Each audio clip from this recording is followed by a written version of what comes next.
Doctor आशीष हांडा जी हमारे साथ है। डॉक्टर आशीष हांडा जी, तमाम तरह के एलिगेशन लग रहे बीजेपी पर कि भाई बीजेपी एक तरह से पूरी हवा मरा रही है, पूरा मीडिया में इसी आप ही की तरफ से, आपकी तरफ से इस तरह से पूरे सवाल खड़े कर दिए गए हैं कि आरएलडी और बीजेपी के बीच पर्दे के पीछे कहीं ना कहीं कोई खिचड़ी पक रही है, कोई डील तैयार हो रही है। आरएलडी की तरफ से तो आ गया कि भैया हम तो नहीं जा रहे, तो फिर ये सवाल कहां से उठ रहे हैं सर? कुणाल जी, आपको, मेरे सभी आदरणीय को पैनलिस्ट को और आपके चैनल के सभी प्यारे प्यारे दर्शकों को भारतीय जनता पार्टी की तरफ से मेरा यानी डॉक्टर आशीष का प्यार भरा नमस्कार।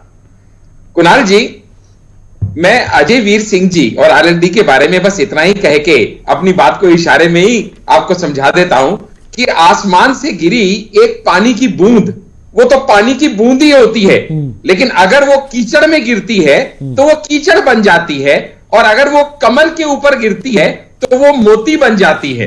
तो पानी की बूंद किसके साथ रहती है, कहां जाके गिरती है, इससे उसके मूल्य में बहुत हद तक फर्क पड़ जाता है, जिसका समक्ष उदाहरण और ज्वलंत एग्जाम्पल आपके सामने है कि 2009 में बीजेपी के साथ जब यही आरएलडी थी तो लोकसभा में 5 सीटें थी, 2014 में एसपी के साथ थी तो खाता भी नहीं खुला था, और 2019 में फिर से एसपी बीएसपी के साथ थी तो खाता भी नहीं खुला था। हम इनको न्योता नहीं दे रहे, हम इनको प्रलोभन नहीं दे रहे, हम तो सिर्फ वास्तविकता बता रहे हैं आपको कि वो इंडी अलायंस जो छिन्न भिन्न होता हुआ दिखाई दे रहा है, वो इंडी अलायंस जिसका सो कॉल्ड कैप्टन यानी नीतीश कुमार जी ही उस डूबते हुए जहाज को छोड़ के भाग चुके हैं, उस इंडी अलायंस का आज की डेट में क्या वर्चस्व है, क्या अस्तित्व है। और दूसरी बात, इस क्षेत्र में, इस खेल में जिसका नाम राजनीति है, तो इसका संधि विच्छेद कीजिएगा। राजनीति बोले तो राज करने की नीति, उसको बोलते हैं राजनीति। तो जो भी आदमी राजनीति में आता है ना, वो राज करने के लिए आता है, यहां पे कोई डूब नीति के लिए नहीं आता, कोई डूबने नहीं आता। तो डूबते हुए जहाज में वक्त रहते अगर आप उसका त्याग कर दे तो आप उससे अपनी जान बचा सकते हैं, वरना तो आपकी बुद्धि, आपके कर्म और आपका भाग्य। ठीक है, माना जा रहा है कि जयंत चौधरी की इंडिया और सपा दोनों से दूरी नजर आ रही है। वहीं दूसरी तरफ इस वक्त बीजेपी से आरएलडी की नजदीकियां भी नजर आ रही हैं। डॉक्टर आशीष हांडा, दबाव की राजनीति हो रही है। प्रांजल तिवारी जी कह रहे हैं कि भाई जो जो इंडिया अलायंस के साथ है उन सबके साथ दबाव की राजनीति यहां पर बीजेपी करती नजर आ रही है और तोड़ने की कोशिश हो रही है। अब ये बता दीजिए कि दबाव की राजनीति है या अवसरवादिता है? जी, मैं सभी की बातों का जवाब दूंगा।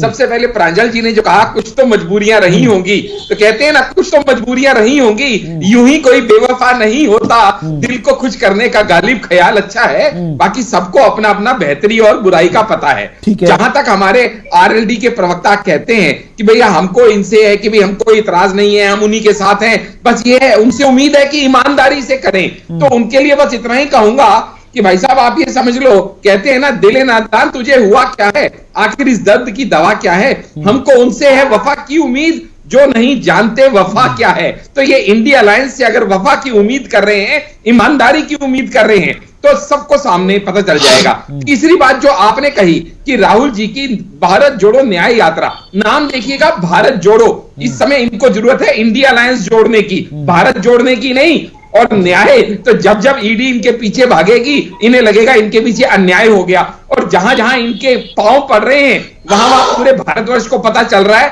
कि आखिर पनौती है कौन। चाहे वो असम में पैर पड़े हो तो एफआईआर हो गई, चाहे फिर वो वेस्ट बंगाल में पड़े हो तो 1 लाख चलो बे का नारा आ गया, झारखंड में पड़े हो तो हेमंत सोरेन सलाखों के पीछे चले गए, बिहार में पड़े हो तो Nitish ji tata bye bye कह के चले गए, और अब उत्तर प्रदेश में पढ़ने जा रहे हैं तो शायद जयंत जी इनके जाने से पहले प्रधानमंत्री मोदी जी को आमंत्रित करके शायद उनसे गले ना लग चुके हो।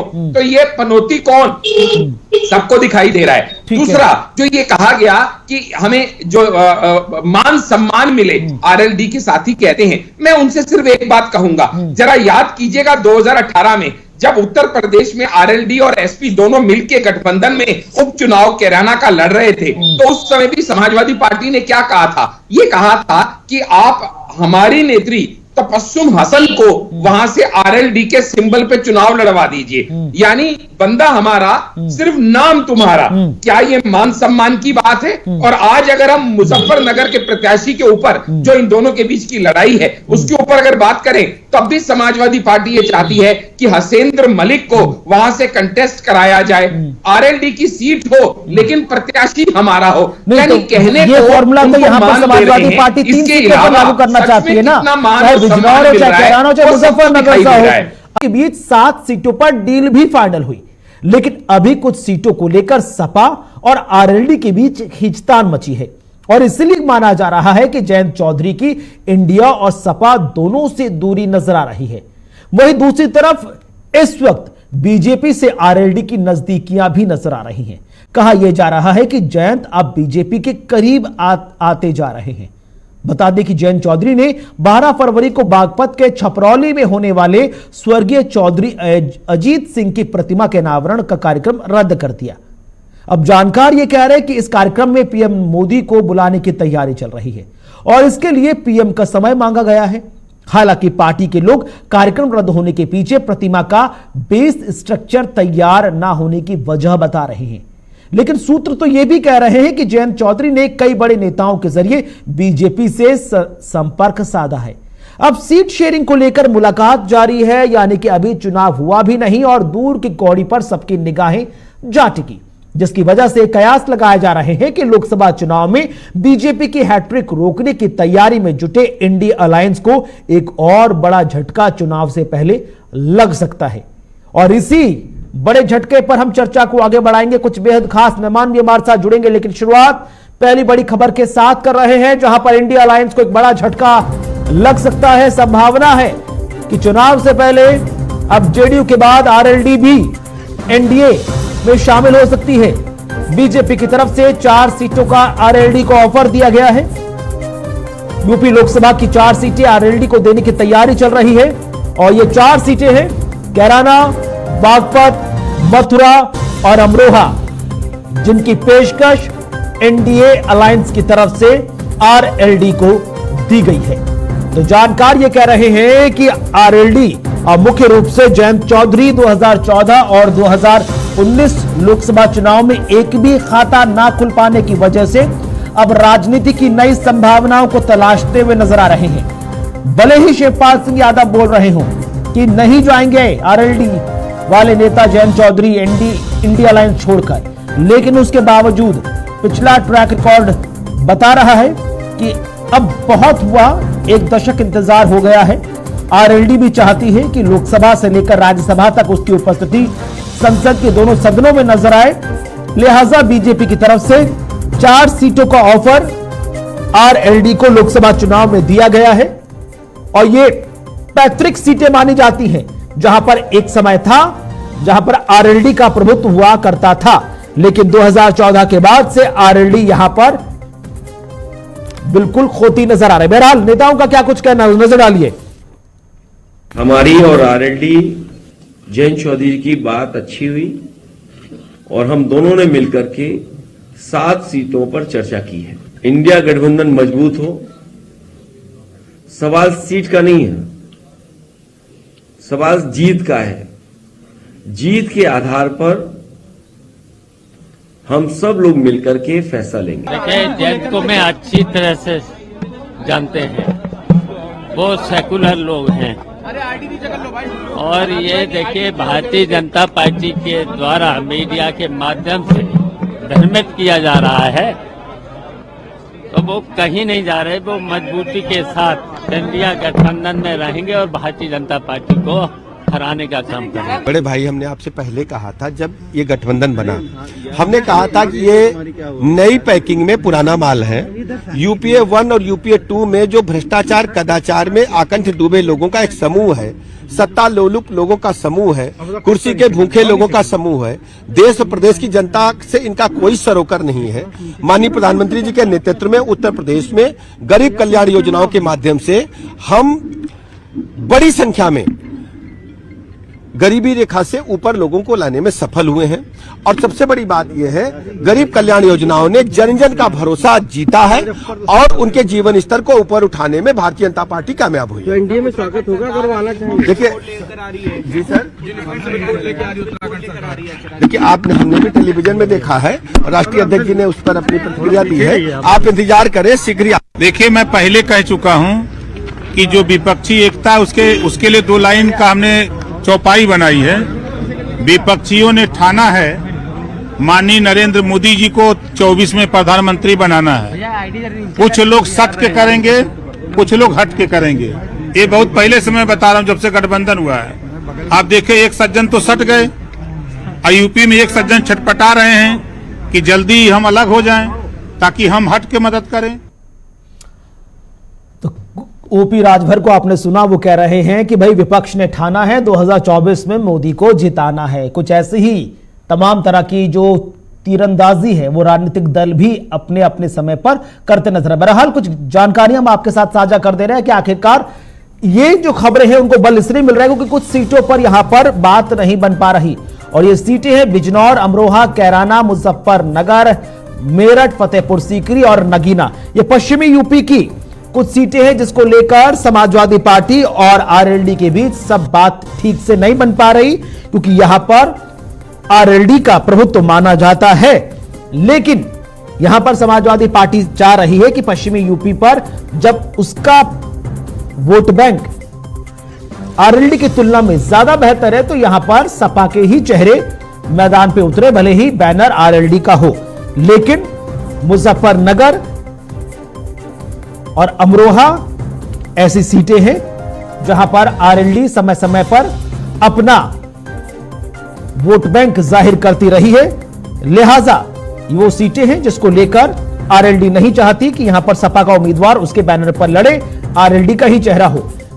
तो एनडीए के साथ आरएलडी का जाना तय क्यों माना जा रहा है? दरअसल ये कि 4 सीटों पर आरएलडी के यहां पर सिंबल मौजूद हैं जिन पर सपा के उम्मीदवारों को लड़ाने का प्रस्ताव समाजवादी पार्टी की तरफ से दिया गया है, जो आरएलडी को गले से नीचे नहीं उतर रहा, जिसके बाद से जाट कार्यकर्ताओं का गठबंधन तोड़ने पर दबाव भी है, क्योंकि उन्हें नजर आ रहा है कि अगर सपा के नेता यहां पर चुनाव लड़े आरएलडी के बैनर तले तो उसके बाद आरएलडी की जो जमीन है वो और खिसक जाएगी। वहीं एनडीए में उन्हें 3 से 4 सीटों का ऑफर भी दिया जा रहा है, कैराना, बागपत, मथुरा और अमरोहा, और इनमें मथुरा और बागपत की सीटें आरएलडी को भी दी जा सकती हैं। इधर एक राज्यसभा सीट का भी ऑफर यहां पर जयंत चौधरी को बीजेपी की तरफ से दिया जा रहा है, क्योंकि आने वाले वक्त में 10 सीटें ऐसी हैं यूपी में जो राज्यसभा से संबंध रखती हैं और कहीं ना कहीं उनमें से एक सीट यहां पर आरएलडी को देने पर विचार चल रहा है। बहरहाल कुछ सवाल हैं, उनको एक करके आपके सामने रख रहे हैं, उसके बाद चर्चा को आगे बढ़ाएंगे। पहला कि जयंत और अखिलेश के बीच सब कुछ ठीक चल रहा है। अगर सब कुछ ठीक चल रहा है तो फिर सियासी फिजाओं में यह सवाल क्यों उठ रहा है कि आरएलडी और सपा का मोह अब भंग होता नजर आ रहा है? दूसरा महत्वपूर्ण सवाल, क्या जयंत भी इंडी गठबंधन से दूरी बना रहे हैं? क्योंकि पिछले काफी समय से यहां पर एक मंच पर दोनों नेता नजर नहीं आ रहे। अगला महत्वपूर्ण सवाल यह भी उठ रहा है कि इंडी या फिर बीजेपी किसके पाले में जाएंगे आरएलडी के नेता, क्योंकि हर किसी को चुनाव में फायदा ही दिख रहा है। इसके अलावा एक और महत्वपूर्ण सवाल यह कि अगर सब कुछ ठीक रहा तो क्या यह मान लिया जाए कि जैसे जैसे राहुल गांधी की यात्रा उत्तर प्रदेश में दाखिल होगी उससे पहले एक एक करके जो तमाम घटक दल हैं उनका कांग्रेस के इंडी गठबंधन से मोह भंग होता हुआ नजर आएगा। इसी पर चर्चा को आगे बढ़ाएंगे। कुछ खास मेहमान हमारे साथ जुड़ रहे हैं, उनसे आपको इंट्रोड्यूस करवा दें। सबसे पहले हमारे साथ आरएलडी से प्रवक्ता अजय वीर सिंह जी हैं, बहुत बहुत स्वागत, बहुत बहुत शुक्रिया आपका। हमारे साथ नेता बीजेपी डॉक्टर आशीष टांडा भी हैं, बहुत बहुत स्वागत सर आपका। राजनीतिक विश्लेषक डॉक्टर अजय तिवारी हमारे साथ हैं, और फोन लाइन पर हमारे साथ समाजवादी पार्टी से प्रोफेसर भुवन भास्कर जोशी जी भी हैं, आपका भी बहुत बहुत स्वागत, बहुत बहुत शुक्रिया। अजय वीर जी, शुरुआत में आप ही से करूंगा क्योंकि सुबह से लगातार इस तरह की चर्चाएं बहुत ज्यादा तमाम चैनल्स पर आप भी देख रहे होंगे, आपसे आपके सामने भी सवाल रखे जा रहे होंगे कि आखिरकार इंडिया अलायंस में सब कुछ ठीक चल रहा है या नहीं ठीक चल रहा है। सबसे पहले आप इन तमाम सवालों पर विराम लगा दीजिए कि आखिरकार चुनाव से पहले आरएलडी का रुख क्या जा रहा है? क्या सपा, कांग्रेस और आरएलडी के बीच सब कुछ ठीक चल रहा है या नहीं, या पर्दे के पीछे बीजेपी नेता आपकी पार्टी के साथ संपर्क में हैं? जी, आप मुझसे पूछ रहे हैं? जी सर। बिल्कुल ठीक नहीं चल रहा है जी। आदरणीय, बिल्कुल ठीक नहीं चल रहा है।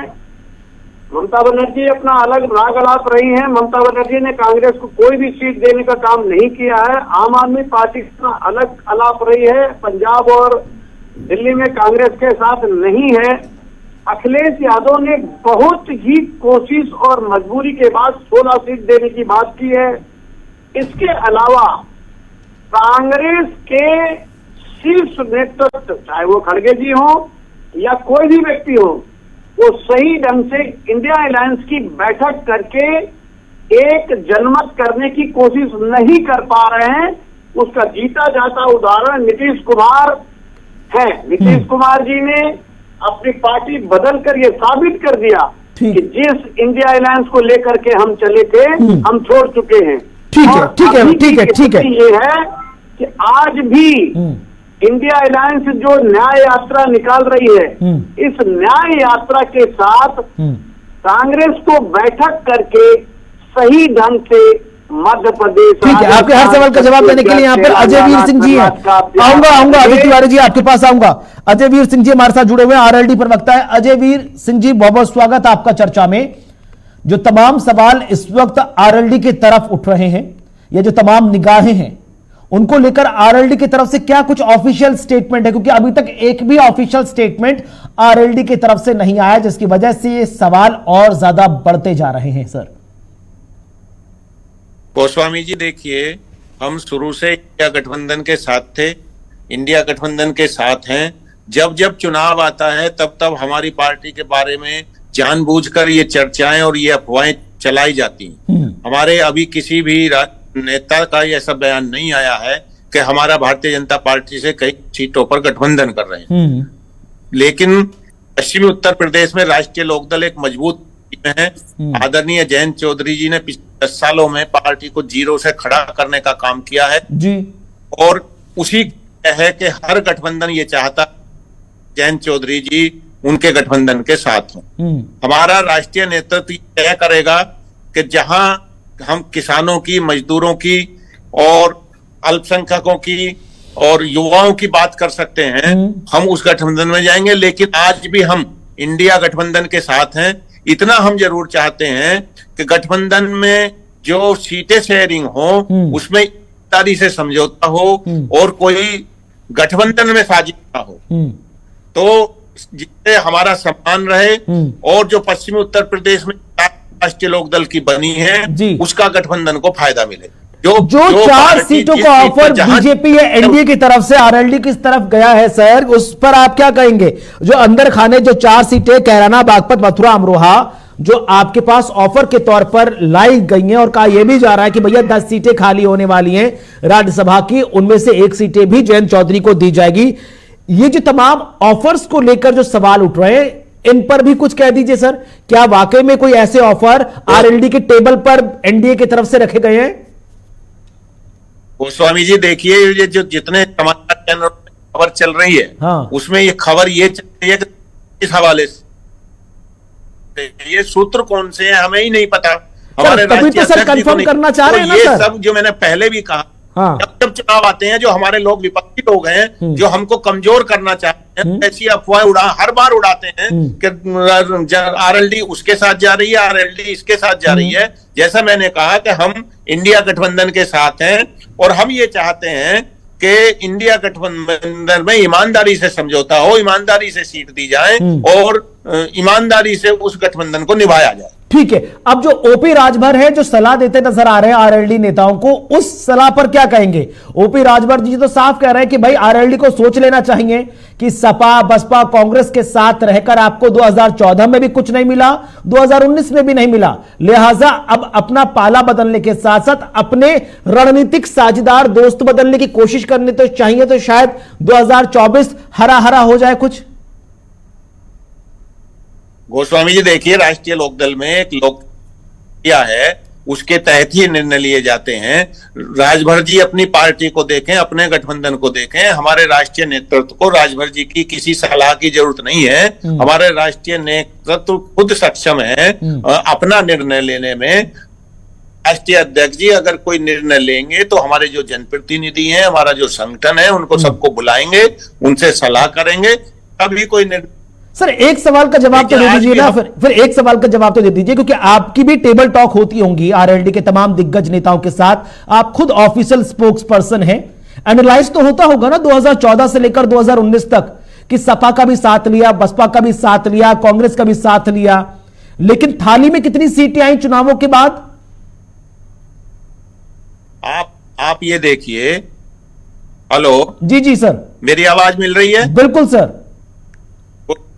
गोस्वामी जी, आप देखिए कि जब 2014 में हम पार्टी से चुनाव लड़े थे, हमने आदरणीय जयंत चौधरी जी ने 0 से मेहनत की थी, और आज स्थिति ये है कि पश्चिम उत्तर प्रदेश में एक बड़ा वर्ग हमारे साथ है, हमारा संगठन है, और प्रत्येक, और ये आरएलडी की ताकत है कि जो भी गठबंधन बन रहा है। सवाल तो वही खड़ा हुआ ना, आपने कहा कि 2014 में हमने 0 से शुरुआत की थी, 2024 आते आते भी तो सर 0 ही आंकड़ा है ना लोकसभा में।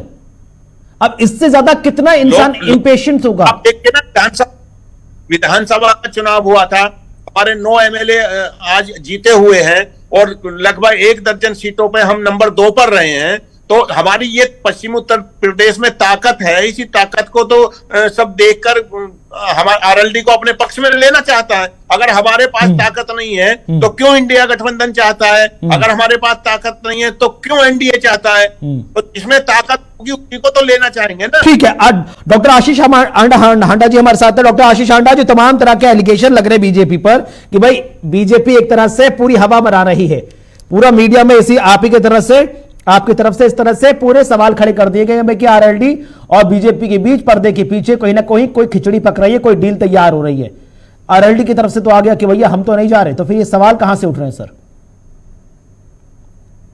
कुणाल जी, आपको, मेरे सभी आदरणीय को पैनलिस्ट को और आपके चैनल के सभी प्यारे प्यारे दर्शकों को भारतीय जनता पार्टी की तरफ से मेरा यानी डॉक्टर आशीष का प्यार भरा नमस्कार।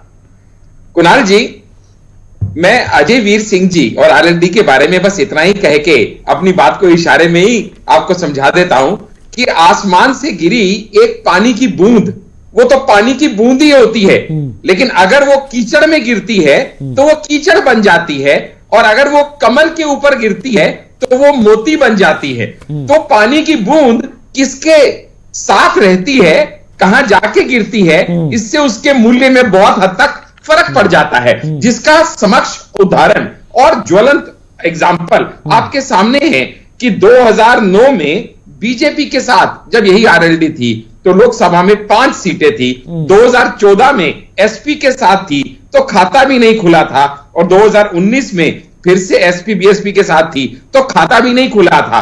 हम इनको न्योता नहीं दे रहे, हम इनको प्रलोभन नहीं दे रहे, हम तो सिर्फ वास्तविकता बता रहे हैं आपको कि वो इंडी अलायंस जो छिन्न भिन्न होता हुआ दिखाई दे रहा है, वो इंडी अलायंस जिसका सो कॉल्ड कैप्टन यानी नीतीश कुमार जी ही उस डूबते हुए जहाज को छोड़ के भाग चुके हैं, उस इंडी अलायंस का आज की डेट में क्या वर्चस्व है, क्या अस्तित्व है। और दूसरी बात, इस क्षेत्र में, इस खेल में जिसका नाम राजनीति है, तो इसका संधि विच्छेद कीजिएगा। राजनीति बोले तो राज करने की नीति, उसको बोलते हैं राजनीति। तो जो भी आदमी राजनीति में आता है ना, वो राज करने के लिए आता है, यहां पे कोई डूब नीति के लिए नहीं आता, कोई डूबने नहीं आता। तो डूबते हुए जहाज में वक्त रहते अगर आप उसका त्याग कर दे तो आप उससे अपनी जान बचा सकते हैं, वरना तो आपकी बुद्धि, आपके कर्म और आपका भाग्य।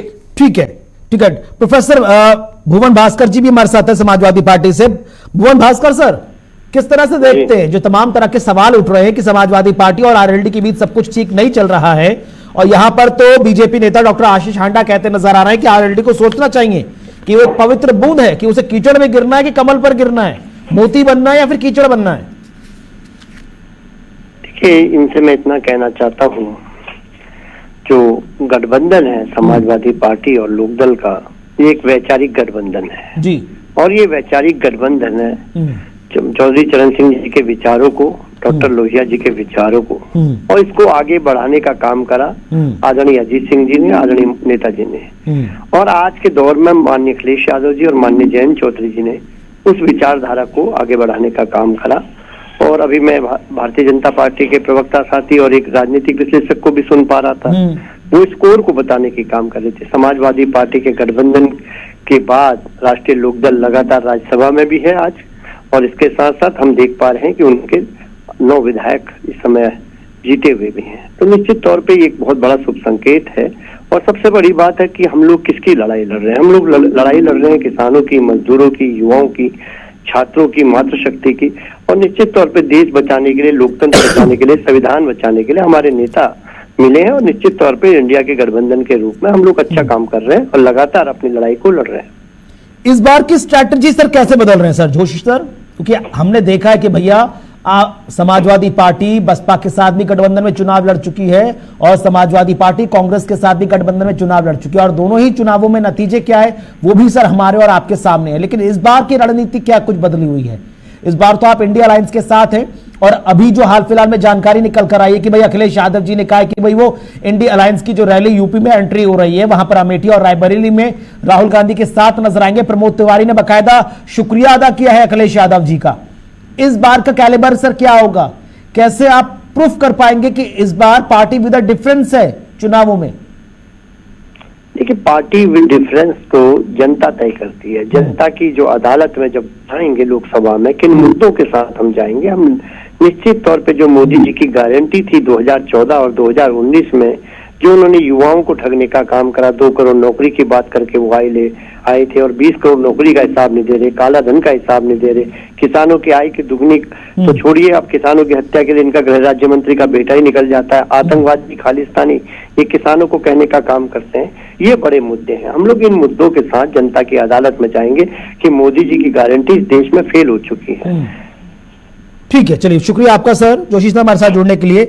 लेकिन अजयवीर सिंह जी, जो यहां पर डॉक्टर आशीष हांडा हो या फिर अजय जी रहे हो, उन्होंने साफ साफ कहा कि कहीं ना कहीं आंकलन तो सर चल रहा होगा ना, एनालाइज तो आप कर रहे होंगे कि हाल फिलहाल में 2014 का लोकसभा चुनाव हो, उसके बाद 2017 की हम बात कर ले यूपी का विधानसभा चुनाव हो, 2019 का फिर लोकसभा चुनाव हो और 2022 का फिर यूपी का विधानसभा चुनाव हो। समय दर समय, क्योंकि हमेशा से रहा है, चाहे रामविलास पासवान जी रहे हो चाहे फिर वो अजीत सिंह जी रहे हो, उन्हें मौसम वैज्ञानिक कहा जाता था कि उन्हें मालूम चल जाता था कि आखिरकार किसके रुख में हवा चल रही है।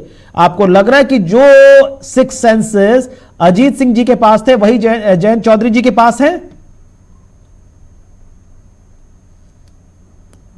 अजय जी, आप ही से सवाल था। गोस्वामी जी। जी सर, आप ही से सवाल है। मैं ये कहना चाहता हूं, अगर की जानकारी रखते थे तो 2014 में एनडीए के साथ क्यों नहीं गए?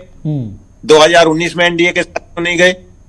ये चौधरी अजीत सिंह जी पर एक साजिश के तहत आरोप लगाने का काम मीडिया ने किया था। मैं कहना चाहता हूं कि हम मजबूत नहीं है, पश्चिमी उत्तर प्रदेश में हमारी ताकत नहीं है, तो क्यों हर गठबंधन हमसे समझौता करना चाहता है? हमने पहले भी कहा कि हम इंडिया गठबंधन के साथ हैं, हमारी सीट है। ये जरूर चाहते हैं कि हमारा जो समझौता हो वो सम्मानजनक हो, समझौते में कोई साजिश ना हो, और हम जिस भी गठबंधन के साथ हैं पूरी ईमानदारी से रहते हैं। पश्चिमी उत्तर प्रदेश में आप विधानसभा का चुनाव हुआ, हमारा और समाजवादी पार्टी का गठबंधन था, दोनों पार्टियों को फायदा हुआ, और आदरणीय जयंत चौधरी जी मजबूती से पश्चिमी उत्तर प्रदेश में किसानों को, युवाओं को, महिलाओं को, सबको जोड़ने का काम कर रहे हैं, और उसी का नतीजा है कि आज आरएलडी एक मजबूत स्थिति में पश्चिमी उत्तर प्रदेश में खड़ी हुई है। हाल फिलहाल में शिवपाल सिंह यादव जी की तरफ से कहा गया कि भैया आने वाले वक्त में फिलहाल अभी हम अयोध्या में श्री राम मंदिर के दर्शन करने नहीं जाएंगे। आरएलडी इस स्टेटमेंट को किस तरह से देख रही है? क्योंकि जिस तरह से राम मंदिर का भव्य उद्घाटन हुआ, उसके बाद जो पूरा जाटलैंड है पश्चिमी उत्तर प्रदेश का, वहां पर तो एक अलग ही फिजा है सर, बेहद खुश है जाट नेता। तो गोस्वामी जी, हमारे राम हमारे हृदय में हैं, हमारे राम की आस्था तो आप भी क्या अखिलेश यादव जी या समाजवादी पार्टी के फैसले के साथ है कि अभी आपने होल्ड ऑन किया हुआ है, ठंडे बस्ते में डाला हुआ है ये फैसला कि जाना या नहीं जाना है? हमारा जब किसान सुबह उठता है ना तो राम राम के नाम से शुरू करता है। सर आप मेरा सवाल टाल रहे हैं। राम जी, आप सर मेरा सवाल टाल रहे हैं। सर आप मेरा सवाल टाल रहे हैं। मैं आपसे पूछ रहा हूं क्या समाजवादी पार्टी की तरफ से जो स्टैंड आया आप उसके साथ है या फिर आपके इंडिपेंडेंट स्टैंड है? ओ स्वामी जी, हमारे राम हमारे साथ हैं। ठीक है, आप जवाब देना नहीं चाह रहे, ठीक है। छोटा सा ब्रेक के बाद लौटूंगा तो फिर सीधे मैं अनिल गर्ग जी के पास जाऊंगा। छोटा सा ब्रेक के बाद लौटेंगे और समझने के बाद उसका कोशिश करेंगे कि आखिरकार जो इंडिया अलायंस की जो यात्रा चल रही है, भारत जोड़ो न्याय यात्रा, जहां जहां जिस स्टेट से जाती है वहां से राजनीतिक दूरियों की खबरें क्यों निकलकर सामने। छोटा सा ब्रेक, जल्द हाजिर। अनिल गर्ग जी हमारे साथ जुड़े हुए राजनीतिक विश्लेषक के तौर पर। अनिल गर्ग जी, जो तमाम तरह के सवाल निकलकर सामने आ रहे हैं, क्योंकि जहां जहां से भारत जोड़ो न्याय यात्रा गुजरती नजर आती है वहां कहीं ना कहीं जो गठबंधन के बीच जो घटक दल है उनमें दूरियां पनपती नजर आ रही हैं। मसलन के तौर पर आप चाहे पश्चिम बंगाल देख लीजिए, मसलन के तौर पर आप चाहे बिहार देख लीजिए, और अब यूपी में यात्रा एंटर करने ही वाली कि उससे पहले इस तरह के सवाल खड़े हो गए कि आरएलडी कहीं ना कहीं पर्दे के पीछे उनका संवाद चल रहा है भारतीय जनता पार्टी से, और बीजेपी की तरफ से 4 लोकसभा की सीट और एक राज्यसभा की सीट का ऑफर दिया जा रहा है। भले ही आरएलडी के दिग्गज नेता ये ना कह रहे हो कि नहीं हम अभी इंडिया अलायंस के साथ हैं, लेकिन इतिहास कह रहा है कि आरएलडी के जो नेता हैं वो पिछले अपने अब तक के रिकॉर्ड को देखते हुए हो सकता है चुनाव से पहले अपने दोस्त बदल लें। कुणाल जी, मैं अभी तीनों साथियों को सुन रहा था। अभी एसपी के साथी और आरएलडी के साथी ने कहा कि हमारा वैचारिक गठबंधन है। राजनीति में वैचारिक गठबंधन सिर्फ बोलने के लिए होता है। राजनीति में वैचारिक गठबंधन होता तो 89 में जब वीपी सिंह की सरकार बनी तो बीजेपी और सीपीए कम्युनिस्ट पार्टी दोनों मिलकर उस सरकार को समर्थन नहीं देते, क्योंकि बीजेपी और कम्युनिस्ट पार्टी का वैचारिक गठबंधन क्या हो सकता है, दोनों इस दूसरे के दुर्विरोधी हैं। कांग्रेस के खिलाफ सारी पार्टियां क्षेत्रों में सब स्टेट्स में उभरी हैं, उनके साथ उनका वैचारिक गठबंधन क्या हो सकता है। लोहिया जी की बात करते हैं आप, जयप्रकाश की बात करते हो, वो कांग्रेस के साथ थे क्या? उनका क्या गठबंधन हो सकता है कांग्रेस के साथ? लेकिन एसपी ने कांग्रेस के साथ गठबंधन किया। बीएसपी का गठबंधन एसपी के साथ क्या वैचारिक गठबंधन हो सकता है? उसके साथ भी किया। तो ये वैचारिक गठबंधन नहीं होता राजनीति में। अभी आपने बिहार में देखा, अभी जेडीयू का आरएलडी का वैचारिक गठबंधन था, अभी जेडीयू का है, बीजेपी के साथ वैचारिक गठबंधन हो गया। ये विचार ऐसे है कि रोज बदलते हैं क्या? ये राजनीतिक जरूरत और राजनीतिक फायदे का गठबंधन होता है। जब आपको राजनीतिक पार्टियों को लगता है कि इस पार्टी को साथ लेने से या इस पार्टी के साथ जाने से हमारी पार्टी को सीट वाइज फायदा होगा तो वो गठबंधन बनाते हैं। तो पहली बात तो ये इसमें विचार नाम की चीज नहीं होती, राजनीतिक जरूरत और राजनीतिक फायदे का गठबंधन है। दूसरी बात तो आपने कही आरएलडी की। आरएलडी की जहां तक सवाल है, देखिए आरएलडी को ज्यादा सीटें कौन दे सकता है? एसपी दे सकती है। अब जिताएंगे या नहीं जिताएंगे तो जनता के ऊपर है। तो अगर आपको ज्यादा सीटों पर लड़ना है, ज्यादा सम्मानजनक तरीके से रहना है, ज्यादा रोब से रहना है, तो आपका एसपी के साथ ही हो सकता है। एनडीए एक बहुत बड़ा जहाज है, वहां पे आपको वो जगह नहीं मिल पाएगी कभी भी जो एसपी के साथ मिलेगी। लेकिन दूसरा भी एक मामला है, अभी मैं बीजेपी के एक साथी को सुन रहा था, भले ही समाजवादी पार्टी और इंडिया अलायंस का गठबंधन दे दे, लेकिन इस बात की गारंटी कौन देगा कि ज्यादा सीटों में ज्यादा ही सीटों पर नंबर जीत जाएगा? मैं कुणाल जी उसी पे आ रहा हूं। अब बात आई कि सीट लड़ने का फायदा है या सीट जीतने का फायदा है। तो फिर आंकड़े कुछ और ही कहते हैं। आंकड़े ये दर्शाते हैं अगर आप इंडी के साथ जाते हैं तो आपने जीतने के चांसेस ज्यादा हैं, और अगर इंडी गठबंधन के साथ जाते हैं तो आपके जीतने के चांसेस कम है। ठीक है, अजयवीर सिंह जी को तय करना है। अजयवीर जी, अनिल जी कह रहे हैं कि आपकी जो दोस्ती इंडिया अलायंस के साथ है वो नो डाउट दोस्ती बहुत अच्छी है, लेकिन दोस्ती इन टर्म्स ऑफ रिजल्ट महंगी पड़ सकती है सर। ऐसा ना हो कि 2014, 19 और फिर 2024 में भी आरएलडी के खाते में 0 ही सीटें हों। शायद आवाज नहीं पहुंच पा रही है। प्रांजल तिवारी जी हमारे साथ जुड़े हुए, कांग्रेस नेता है। बहुत बहुत स्वागत सर, शुक्रिया कीमती समय साझा करने के लिए। कांग्रेस पार्टी की क्या स्ट्रैटेजी नजर आ रही है सर? उत्तर प्रदेश में आपकी एंट्री होने जा रही है, भारत जोड़ो न्याय यात्रा मणिपुर से शुरू हुई है, मुंबई तक जाएगी। नीतीश कुमार, ममता बनर्जी और अब यह कहा जा रहा है कि शायद जयंत चौधरी भी शायद विचार कर रहे हैं कहीं ऐसा होना कि वो भी अपना पाला बदल दें। किस तरह से कांग्रेस पार्टी गेम खेल रही है? देखिए कुणाल भाई, पहले तो यात्रा हमारी आ रही है 14 तारीख, या थोड़े मोड़े अगर थोड़ी घंटों 2 घंटे 4 घंटे की देरी से वो हो सकता है कि 15 भी हो जाए। तो जो भी जिस जिले से गुजर रही है, मैं खुद अमेठी जनपद से आता हूं, तो अमेठी जनपद से लेकर जो 5 जिलों से रूट मैप बने हुए हैं, वो जिले के साथ साथ आसपास या ये कह लें कि पूरा उत्तर प्रदेश आदरणीय राहुल गांधी जी का स्वागत करने के लिए, उनके द्वारा आम आवाम की आवाज उठाने के संघर्ष को सलाम करने के लिए बिल्कुल तैयार बैठी है, खड़ी बैठी है, उनके कंधे से कंधे मिलाने के लिए, कदम से कदम चलने के लिए तैयार बैठी है।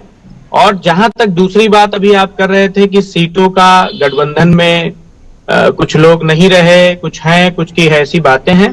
तो देखिए, नीतीश कुमार जी की बात आपने की, ममता बनर्जी की बात की, तो मैं तो बस इतना ही कहूंगा कि जरूर नीतीश जी को और मजबूती से उनको आना चाहिए था, क्योंकि देश एक बहुत विषम परिस्थितियों से होकर गुजर रहा है। लेकिन निश्चित उनके, मेरा ये खुद का बयान है, मैं ये कहना चाहता हूं बहुत, क्योंकि आपका एक जिम्मेदार चैनल भी है, निश्चित उनके जान तक की बाजी, जाने और लेने देने की बात तक की बात रही होगी, तभी उन्होंने ऐसा कदम उठाने से मजबूर कर दिया, जिसने इंडिया गठबंधन पहल रखी हो करने के लिए, और आज वो अचानक ऐसे करना, तो ये जो हमारे भाजपा बंधुओं के मूल तंत्र है, यही चीज क्या वो ममता जग जाहिर बनर्जी है, पर, वो जग यही चीज क्या अरविंद केजरीवाल जी पर भी लागू होगी क्या सर? जिन्होंने कह दिया कि भाई हम चुनाव इंडिपेंडेंट लड़ते नजर आएंगे, एक ही कारण सभी नेताओं पर थोड़ी ना लागू हो जाएगा बाबूजी। कुणाल जी, उसी मेरे जवाब में आपके सारे सवाल के जवाब हैं। मैं फिर कह रहा हूं, ठीक है डॉक्टर आशीष आंडा, दबाव की राजनीति हो रही है। प्रांजल तिवारी जी कह रहे हैं कि भाई जो इंडिया अलायंस के साथ है, उन सबके साथ दबाव की राजनीति यहां पर बीजेपी करती नजर आ रही है और तोड़ने की कोशिश हो रही है। अब ये बता दीजिए कि दबाव की राजनीति है या अवसरवादिता है? जी, मैं सभी की बातों का जवाब दूंगा। सबसे पहले प्रांजल जी ने जो कहा कुछ तो मजबूरियां रही होंगी, तो कहते हैं ना, कुछ तो मजबूरियां रही होंगी, यूं ही कोई बेवफा नहीं होता, दिल को खुश करने का गालिब ख्याल अच्छा है, बाकी सबको अपना अपना बेहतरी और बुराई का पता है। जहां तक हमारे आरएलडी के प्रवक्ता कहते हैं कि भैया हमको इनसे है कि भाई हमको इतराज नहीं है, हम उन्हीं के साथ हैं, बस ये है, उनसे उम्मीद है कि ईमानदारी से करें, तो उनके लिए बस इतना ही कहूंगा कि भाई साहब आप ये समझ लो, कहते हैं ना, दिले नादान तुझे हुआ क्या है, आखिर इस दर्द की दवा क्या है, हमको उनसे है वफा की उम्मीद, जो नहीं जानते वफा क्या है। तो ये इंडिया अलायंस से अगर वफा की उम्मीद कर रहे हैं, ईमानदारी की उम्मीद कर रहे हैं, तो सबको सामने पता चल जाएगा। तीसरी बात जो आपने कही कि राहुल जी की भारत जोड़ो न्याय यात्रा, नाम देखिएगा भारत जोड़ो, इस समय इनको जरूरत है इंडिया अलायंस जोड़ने की, भारत जोड़ने की नहीं। और न्याय तो जब ईडी इनके पीछे भागेगी, इन्हें लगेगा इनके पीछे अन्याय हो गया, और जहां जहां इनके पांव पड़ रहे हैं, वहां पूरे भारतवर्ष को पता चल रहा है कि आखिर पनौती है कौन। चाहे वो असम में पैर पड़े हो तो एफआईआर हो गई, चाहे फिर वो वेस्ट बंगाल में पड़े हो तो 1 लाख चलो बे का नारा आ गया, झारखंड में पड़े हो तो हेमंत सोरेन सलाखों के पीछे चले गए, बिहार में पड़े हो तो Nitish ji tata bye bye कह के चले गए, और अब उत्तर प्रदेश में पढ़ने जा रहे हैं तो शायद जयंत जी इनके जाने से पहले प्रधानमंत्री मोदी जी को आमंत्रित करके शायद उनसे गले ना लग चुके हो।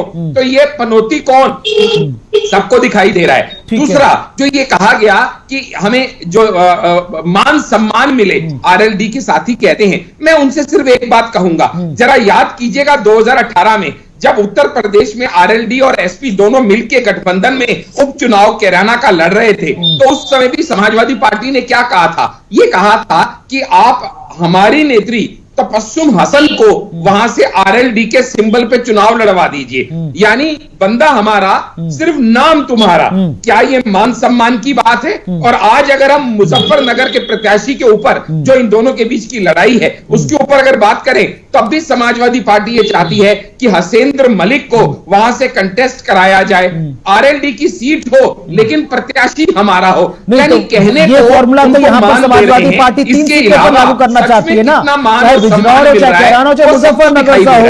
अजय वीर सिंह जी, जो आरोप यहाँ पर बीजेपी नेता लगाते नजर आ रहे हैं कि भाई सीटें दी जा रही है लेकिन अपना कैंडिडेट भी दिया जा रहा है, आरोप नहीं लगाया, ऐसे तो फिर सर कुछ नहीं बचा पार्टी के पास ना। समाजवादी पार्टी, अजय वीर जी छोटा सा रिएक्शन, ठीक है सर। अजय वीर जी, सीधा आरोप है, कह रहे हैं कि भाई समाजवादी पार्टी सीटें तो दे रही है लेकिन साथ में अपना कैंडिडेट भी दे रही है, फिर क्या बचा फिर आपके पास? आप अपना वोट बैंक कैसे टेस्ट करेंगे? जैसे मैंने पहले भी कहा, जो है ईमानदारी से निभाना चाहिए, गठबंधन में ईमानदारी रहेगी, और जिस पार्टी को जितनी सीट मिलेंगी वो अपने उम्मीदवार तय करके जो जिताऊ कैंडिडेट होगा उसको वहां लड़ाने का काम करेंगे। और मैं अपने भारतीय जनता पार्टी के साथी से नहीं, कहना आपकी बात ठीक है, आपकी बात ठीक है कि जो जिताऊ कैंडिडेट होगा, फिर आप ये क्यों कहते नजर आ रहे कि पश्चिमी यूपी में 162 सीटें ऐसी है जहां पर आरएलडी का प्रभुत्व है, फिर आप अपने टेस्ट, आप अपनी जमीन कैसे टेस्ट करेंगे सर? एक सेकंड डॉक्टर आशीष जी, अगर पार्टी का सिंबल मिल जाएगा, पार्टी के नेता भी मिल जाएंगे, तो फिर आप अपनी जमीन कैसे टेस्ट करेंगे डॉक्टर अजय जी, अजय वीर जी? चले गए शायद। सवाल जब यही तो दिक्कत है ना, जब सवाल कड़वे हो जाते तो फिर इंसान चला जाता है लौट के। ठीक है प्रांजल जी, आप बताइएगा ना कुणाल जी, जब अब तक सीट शेयरिंग हुई नहीं, अभी तक एक गठबंधन को मानने वाले जितने लोग हैं सब बता दें सीट शेयरिंग हुई है क्या? तो समाजवादी पार्टी होती कौन है कहने वाली कि मैं अपने 16 कैंडिडेट नॉमिनेट कर चुकी हूं? होती कौन है आम आदमी पार्टी कहने वाली कि 13 के 13 पंजाब में मैं लड़ूंगी? ये सीट शेयरिंग इन्होंने मजाक बना के रख दिया है। प्रांजल जी हमारे साथ हैं, प्रांजल जी हमारे साथ हैं। सर बीजेपी नेता सवाल उठा रहे हैं कि आखिरकार सीट शेयरिंग का फॉर्मूला क्या है, और अगर सीट शेयरिंग का फॉर्मूला सब कुछ अगर अब तक के ट्रैक रिकॉर्ड के हिसाब से, तो यह भी बता दीजिए कि 2014 के लोकसभा चुनाव में कांग्रेस को कितनी सीटें मिली यूपी के 80 में से, 2019 में कितनी मिली, और अब उन्हीं आधार पर कांग्रेस पार्टी कितनी जीतों का दावा ठोक रही है यूपी की 80 सीटों में? देखिए कुणाल भाई, आशीष भैया हमारे, मुझे लगता है कि जो अपना काम कर रही है भारतीय जनता पार्टी और बड़ा अच्छा करती है, चुनावी इनका इवेंट मैनेजमेंट बहुत अच्छा होता है, तो शायद उस पर ध्यान दे लें। वो इंडिया गठबंधन में कौन नहीं है, कौन जा रहा है, कहां सीट शेयरिंग है, कहां नहीं है, ये मुझे नहीं लगता है कि ये टीवी डिबेट का पार्ट है मुझे बताने के लिए। ये आपस में, हमारी आपस में, आशीष भाई, चुनाव में अपने साथ-साथ विपक्षियों का भी ध्यान रखना होता है। आशीष जी प्लीज, मैं बार बार कह रहा हूं ना कि आप पनौती जैसे नाम दे रहे हैं, तो मुझे लगता है कि एक लोकतांत्रिक नहीं सर, पनौती देश में किसने दिया? एक लोकतांत्रिक देश में, और आप अपने आप को लोकतांत्रिक पार्टी का प्रवक्ता बताने के लिए आप पनौती जैसे शब्दों का प्रयोग नहीं कर सकते। सिर्फ मैं आईना दिखा रहा हूं, आईना दिखा रहा हूं आपको। की हरकत जग जाहिर है, आपकी पार्टी की हरकत जग जाहिर है। किस तरीके से चुनावी दौर में ईडी सीबीआई ऐसे तमाम षड्यंत्र जैसे आप क्या करते हैं इसका जग जाहिर है। तो आप अच्छा कर, आप वही जो कर रहे हैं कर लीजिए। इंडिया गठबंधन में क्या शेयरिंग है क्या नहीं, आप इसका चक्कर छोड़िए। दूसरी बात थी, इस बार 200 सीटें ना तुमको देने वाले इंडिया अलायंस वाले, अखिलेश तुमको देके राजी नहीं, ममता तुमको देके राजी नहीं, तुम इस बार 453 पे मेरे दोस्त कैसे लड़ोगे? टर्म के और ममता जी तो खुद कहती है 40 से ऊपर तुम्हारी आने की नहीं इस बार। 2014 और सबसे पुरानी पार्टी